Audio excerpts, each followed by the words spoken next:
Everybody was mean to each other and said all kind of insulting, belittling things to one another.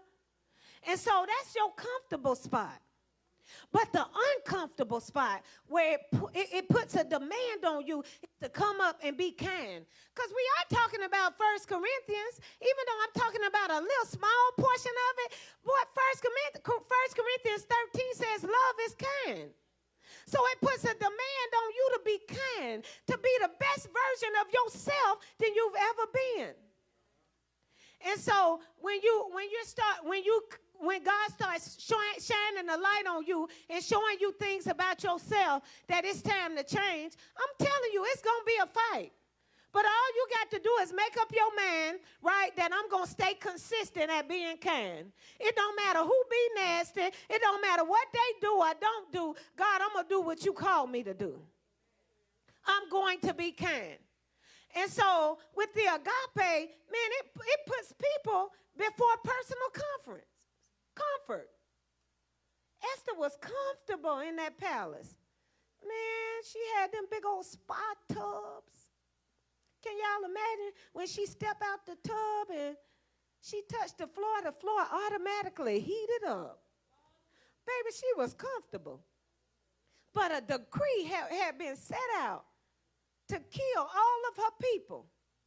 And the one thing I admire about her cousin, man, he put a challenge to her, Mordecai, her cousin.